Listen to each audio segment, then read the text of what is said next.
اعوذ باللہ من الشیطان الرجیم، بسم اللہ الرحمن الرحیم۔ سیرت النبی صلی اللہ علیہ وسلم کا ذکر ہو رہا ہے۔ درود شریف پڑھ لیجیے۔ اللہم صلی علی محمد وعلی آل محمد کما صلیت علی ابراہیم وعلی آل ابراہیم انک حمید مجید۔ اللہم بارک علی محمد وعلی آل محمد کما بارکت علی ابراہیم وعلی آل ابراہیم انک حمید مجید۔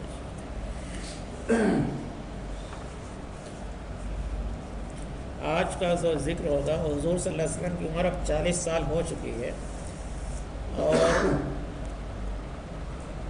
اللہ کی آواز بھی آپ کو آنے لگی، یعنی وحی کا جو ہے سلسلہ۔ آپ کی عمر مبارک 40ویں بہار شروع ہو گئی۔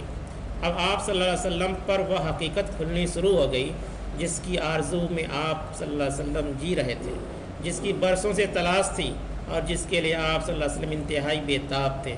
سال ہا سال کی عبادت اور ریاضت سے روح میں روشنی پھوٹ پڑی، دل آئینہ کی طرح چمک اٹھا، باطن ایکائک دمک اٹھا، اور آپ صلی اللہ علیہ وسلم پر ہدایت کا الہام ہونے لگا۔ آپ صلی اللہ علیہ وسلم پورا جا کے غار حرا میں اللہ کو تلاش کرتے تھے، غور فکر کرتے تھے، تو وہی یہاں پہ ذکر ہے۔ آپ صلی اللہ علیہ وسلم کو سچے خواب نظر آنے شروع ہوئے، ان سے آپ صلی اللہ علیہ وسلم پر حقیقت کھل گئی۔ تاریکی کا وہ پردے تار تار ہو گئے جنہیں چاک کرنے کے لیے آپ صلی اللہ علیہ وسلم بے چین تھے۔ آپ کے سامنے حق و ہدایت کی شاہراہ روشن ہو گئی۔ آپ صلی اللہ علیہ وسلم نے خواب میں دیکھا کہ دنیا کی رنگینی 4 دن کی چاندنی ہے، یہاں کی راحتیں اور لذتیں وقتی اور فانی ہیں۔ فانی میں نے فنا ہونے والی، ختم ہونے والی ہے۔ آپ کو اندازہ ہوا قوم کتنی غلط باتوں میں گرفتار ہے، ان کے عقیدوں میں کتنا بگاڑ ہے، وہ سیدھی راہ سے کتنی دور ہے۔ اس وقت کے لوگ جو ہے، مکہ کے لوگ شرک و بدعت میں مبتلا تھے، بتوں کی پرستش کرتے تھے، ان سے منتیں مانگتے تھے، ان کے اوپر نظر چڑھاتے تھے۔ آپ صلی اللہ علیہ وسلم یہ جان گئے کہ تنہا اللہ ہی سب کا معبود ہے، وہی سب کا الہ ہے، وہی سب کا حاکم ہے، سارے اختیار کا مالک وہی ہے، اس کا کوئی شریک اور ساجی نہیں، سارے انسان اسی کے بندے ہیں، زمین و آسمان اسی کے تابع ہیں، وہ سب کو اس کے کیے کا بدلہ دے گا۔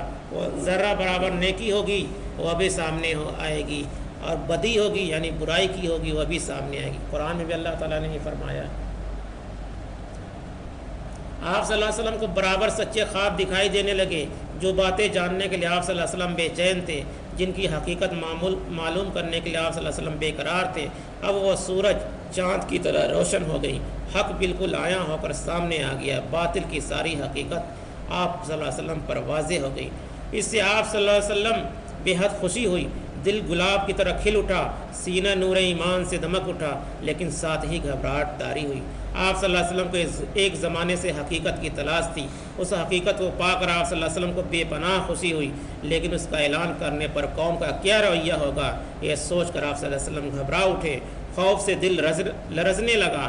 آپ صلی اللہ علیہ وسلم نے اللہ نے آپ صلی اللہ علیہ وسلم کو ہدایت دی، وہ آپ کو راہ سجھائی جو اس کے نیک بندوں ہیں، لیکن قوم تو گمراہی کی دلدل میں پھنسی ہے۔ اسی ہدایت کی شاہراہ پر کون لائے گا، باطل سے انہیں بیزار کون کرے گا، حق اس کے دل میں کون اتارے گا۔ جب خواب صبح کی طرح روشن ہو جاتا ہے، اس کی تعبیر کھل کر سامنے آ جاتی ہے، اور نامعلوم باتیں بھی معلوم ہو جاتی ہیں، تو آپ صلی اللہ علیہ وسلم فکر مند ہوتے اور ذہن میں طرح طرح کے خیال گونجنے لگتے۔ آپ نے خدیجہ رضی اللہ عنہا کو سارا حال سنایا، دل پر جو ہیبت طاری تھی وہ بھی بتائی۔ خدیجہ رضی اللہ عنہ نے ساری باتیں توجہ سے سنی، پھر آپ صلی اللہ علیہ وسلم کی ڈھارس بتائی۔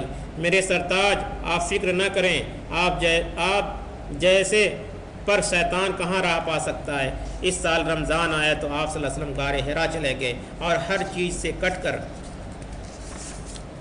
غور و فکر کی عبادت میں لگ گئے۔ کسی وقت گھر والے بھی آ جاتے، وہ آپ صلی اللہ علیہ وسلم کو دیکھ کر اپنی آنکھیں ٹھنڈی کرتے، آپ صلی اللہ علیہ وسلم کے لیے کچھ کھانا پینا رکھ جاتے۔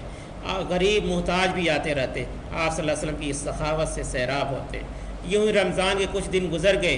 ایک روز آپ صلی اللہ علیہ وسلم غار حرا میں آرام کر رہے تھے، صبح کا وقت تھا، اچانک ایک فرشتہ دکھائی دیا، انتہائی حسین اور جمیل فرشتہ، ہاتھ میں ریشم کا ایک ٹکڑا تھا، بولا اقرا، میں نے پڑھو۔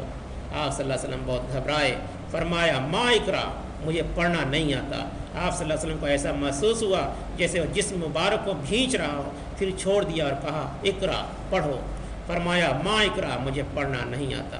آپ صلی اللہ علیہ وسلم کو پھر محسوس ہوا جیسے وہ جسم مبارک کو بھینچ رہا ہو، پھر چھوڑ دیا اور کہا اقرا پڑھو۔ آپ صلی اللہ علیہ وسلم کو اندیشہ ہوا کہ پھر وہ جسم مبارک کو بھیچے گا، اس بار اور زور سے بھیچے گا۔ فرمایا کیا پڑھوں؟ ماذا اقرا؟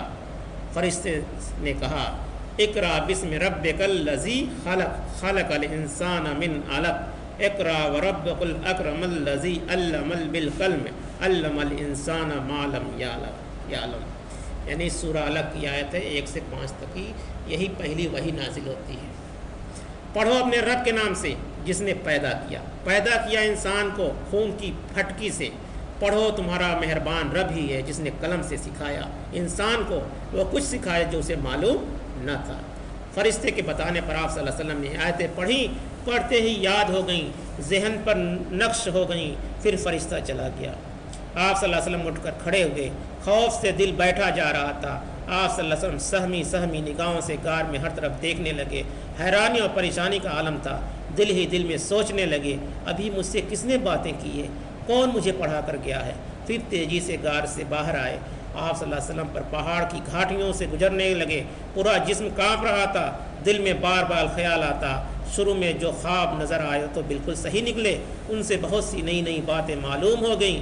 جس چیز کی تلاش تھی وہ کھل کر سامنے آ گئی، لیکن وہ کون تھا جو ابھی یہاں کھڑا تھا، اور وہ کون تھا جو پڑھنے کو کہہ رہا تھا؟ اچانک ایک آواز آئی، محمد صلی اللہ علیہ وسلم۔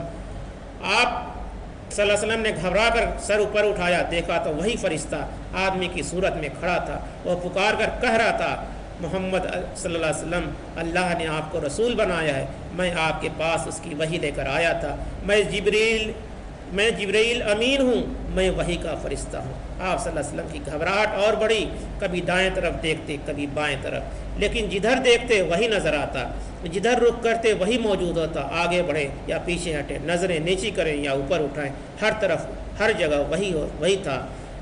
بہت دیر ہو گئی، آپ صلی اللہ علیہ وسلم یوں کھڑے رہے اور نہ جانے کیا کیا سوچتے رہے۔ ادھر بی بی خدیجہ رضی اللہ نے غار میں آپ صلی اللہ علیہ وسلم کے پاس آدمی بھیجا، آپ صلی اللہ علیہ وسلم وہاں نہ ملے۔ رشتہ داروں کو یہاں دکھوایا، وہاں بھی نہ تھے، یہاں وہاں آدمی دوڑا ہے، لیکن نہ ملنا تھا، نہ ملے، کیوں آپ غار سے نکل چکے تھے۔ پھر فرشتہ چلا گیا۔ آپ صلی اللہ علیہ وسلم خدیجہ کے پاس آئے، خوف سے لرزتے ہوئے، پسینے میں نہائے ہوئے، آتے ہی فرمایا مجھے کچھ اوڑھا دو۔ بی بی خدیجہ رضی اللہ نے چادر اٹھائی۔ آپ صلی اللہ علیہ وسلم کی یہ حالت دیکھ کر وہ گھبرا گئیں، دل میں خیالات امڑنے لگے، کیا آپ کی طبیعت خراب ہو گئی ہے، کیا تب رضا ہو گیا ہے، کیا کوئی آفت آ پڑی ہے؟ جب کچھ سکون ہوا، کچھ خوف دور ہوا، جسم کی کپ کپی میں کمی ہوئی، تو حضرت خدیجہ رضی اللہ نے پوچھا آپ تھے کہاں، آپ کو کیا ہوا؟ آپ صلی اللہ علیہ وسلم نے ان کی طرف دیکھا، نظروں سے بڑی بے چارگی ٹپک رہی تھی۔ فرمایا خدیجہ رضی اللہ، میں تمہیں کیا بتاؤں مجھے کیا ہوا ہے؟ پھر جو کچھ دیکھا تھا وہ بیان کیا۔ بی بی خدیجہ رضی اللہ تھیں بہت ہوشیار، یہ باتیں سن کر ذرا نہ گھبرائیں۔ انہوں نے آپ صلی اللہ علیہ وسلم کو بہت ہی عزت کی نظروں سے دیکھا، چہرے پر یقین و اطمینان کی مسکراہٹ تھی۔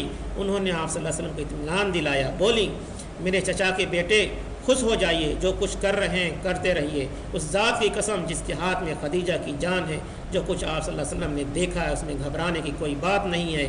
اگر آپ اس امت کے نبی نہ ہوں گے تو اور کون ہوگا؟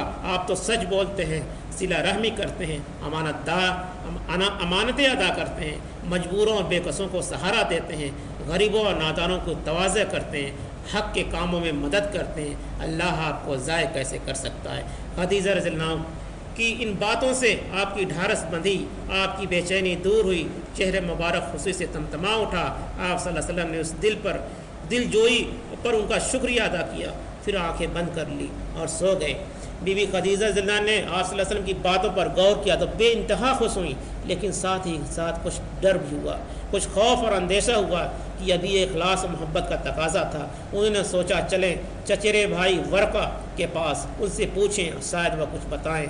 ورقہ نوفل کے بیٹے تھے، انتہائی حکیم اور دانا تھے، یعنی سمجھدار۔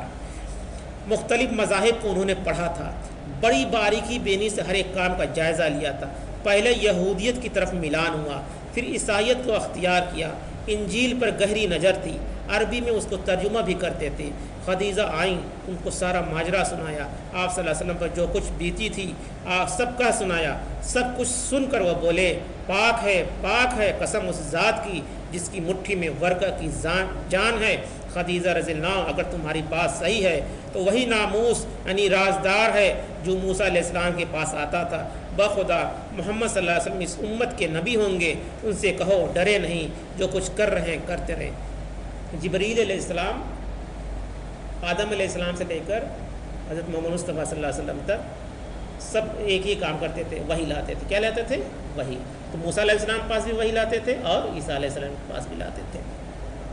بی بی خدیجہ لوٹ کر آئیں، آپ صلی اللہ علیہ وسلم کو خوشخبری سنائیں، مبارک ہو میرے سرتاج، مبارک ہو، آپ کے رب نے آپ کو کیسی عزت دی ہے، آپ کا رتبہ کتنا بلند کیا۔ پھر چچیرے بھائی ورقہ سے جو باتیں ہوئی تھیں سب بیان کی، آخر میں کہا وہ آپ سے ملنا چاہتے ہیں۔ پھر اسی دم وہ ایمان لے آئے۔ آپ صلی اللہ علیہ وسلم کعبے کا طواف کرنے چلے، راستے میں ورقہ مل گئے، دیکھتے ہی بولے میرے پیارے بھتیجے ذرا مجھے بھی سناؤ، تم نے کیا کیا دیکھا؟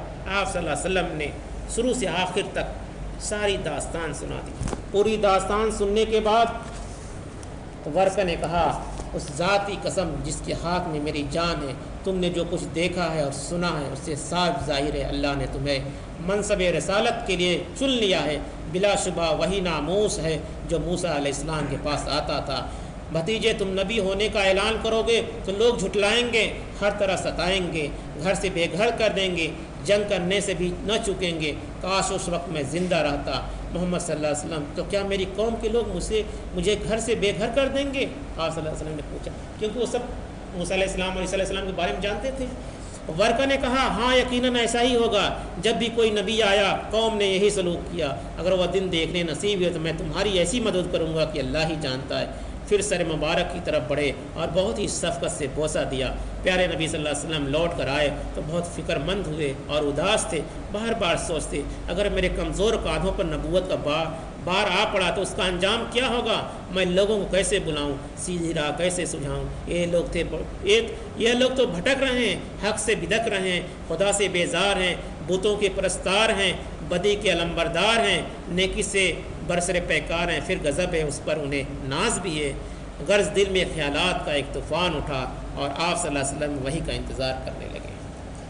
یعنی سب کچھ پہلی وحی آئی، پہلے وحی میں کہا گیا پڑھنے کے لیے، اب کس کے لیے پڑھنے کے؟ اپنے رب کے نام سے۔ کیا کیا؟ اپنے رب کے نام سے پڑھو۔ اور ہم لوگ قرآن میں اس میں سجدہ بھی ہے، سورہ میں اقرأ بسم ربک الذی۔ اور ہماری قوم کا حالت کیا ہے اس وقت؟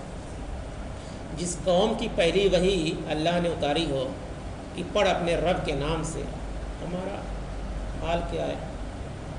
حضور صلی اللہ علیہ وسلم تو ہمارے بیچ میں نہیں ہے، مگر ان کا معجزہ قرآن ہے۔ کیا ہے؟ قرآن ہے، تا قیامت تک رہے گا۔ اور اس کو پڑھتے نہیں، اس کو سمجھتے نہیں، دین کو بھی نہیں پڑھتے، اور جو زندگی گزارنے کے لیے ضرورت کی چیزیں یعنی دنیا کی پڑھائی، اس کو بھی نہیں پڑھتے، ہر معاملے میں پیچھے ہیں۔ اس کی وجہ کیا ہے کہ اپنے رب سے ہم محبت نہیں کرتے، جیسا اللہ کے رسول نے کیا ویسا نہیں کرتے ہیں۔ اس پہ سوچنے کی ضرورت ہے، اور اپنے گھر میں اس بات کو بتانے کی ہے ہم اس نبی کے ماننے والے ہیں جس نبی کو پہلی وحی آئی تھی کہ پڑھ اپنے رب کے نام سے، پڑھ اپنے رب کے نام سے۔ اور قلم کا بھی ذکر پہلے اللہ ہی نے بتایا ہے، کسی انسان نے نہیں بتایا۔ یہ سب بارے سوچنے کے لیے، سمجھنے کے لیے کہ اللہ کے رسول صلی اللہ علیہ وسلم کس مصیبت سے ہم تک اسلام پہنچایا، ان کے ساتھیوں نے، صحابہ نے کس طرح سے ہم کو اسلام پہنچایا۔ اور قرآن آج بالکل محفوظ ہے۔ کیا ہے؟ محفوظ ہے، زیر زبر کے ساتھ محفوظ ہے۔ تو ہم اس کو پڑھنا چاہیے، یعنی ترجمہ کے ساتھ پڑھنا چاہیے۔ ہماری عربی نہیں جانتے، ہم عربی نہیں جانتے تو ہندی میں ترجمہ ہے، اردو میں ہے، انگلش میں، دنیا کی ہر زبان میں، اس کو پڑھیں، سمجھیں۔ نہیں سمجھ میں آتا ہے کسی علم والے کے پاس جائیں، عالم کے پاس جائیں، ٹھیک ہے، جو قرآن کو جانتا ہو، اسے پوچھیں، سمجھیں کیا اللہ کا حکم ہے، کیا نہیں ہے، کیا کرنا ہے، کیا نہیں کرنا۔ تو اس طرح سے اللہ کے رسول صلی اللہ علیہ وسلم نے لوگوں کو دعوت پہنچائی۔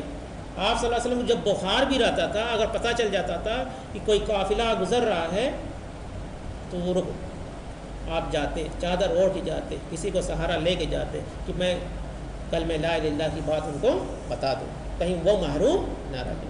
اس طرح سے محبت کرتے، تو ہم کو بھی اللہ اس کے رسول سے ایسی ہی محبت کرنی ہے۔ خدا کی قسم، حدیث ہے، خدا کی قسم تم مومن نہیں ہو سکتے۔ اللہ کے رسول صلی اللہ علیہ وسلم نے فرمایا، تو صحابہ نے پوچھا اللہ کون مومن نہیں ہو سکتا، یعنی مسلمان کون نہیں ہو سکتا؟ تو اللہ کے رسول نے فرمایا جب تک تمہارے نزدیک اللہ اور اس کا رسول سب چیزوں سے محبوب نہ بن جائے، یعنی سب چیزوں سے یا اس سے محبت نہ کرنے لگو، یعنی اپنی جان قربان کر دو تب جا کے تم مومن کہلاؤ۔ یعنی پہلے اللہ سے محبت کرنی ہے، اس کے رسول سے محبت کرنی ہے، اس کے بعد اپنے ماں باپ سے، اس درجے سے بتایا ہے اللہ نے، تب ہم مسلمان ہیں۔ مومن کا جو مومن اسے کہتے ہیں جو شریعت پسند ہو، یعنی اپنی زندگی شریعت کے حساب سے چلائے۔ قرآن میں بار بار جو ذکر آتا ہے جنت کا وعدہ مومن کے لیے، کس کے لیے؟ مومن کے لیے۔ کلمہ جب پڑھ لیتا ہے تو مسلمان ہو جاتا ہے، اور جب شریعت پہ یعنی اللہ کے احکام پہ چل کے دکھا دیتا ہے پوری زندگی تو اسے کہتے ہیں مومن۔ یہ فرق ہے مسلمان اور مومن، مسلم اور مومن۔ اللہ تعالیٰ سے دعا ہے کہ ہم لوگوں کو حضور صلی اللہ علیہ وسلم محبت کرنے اور ان کے بتائے ہوئے راستے پہ چلنے کی توفیق عطا فرمائے، آمین ثم آمین۔ سبحان اللہ بحمدہ، سبحانک اللہ بحمدک، ونشہد ان لا الہ الا اللہ ونستغفرک ونتوب الیک۔ سبحان ربک رب العزۃ عما یصفون، وسلام علی المرسلین والحمد للہ رب العالمین۔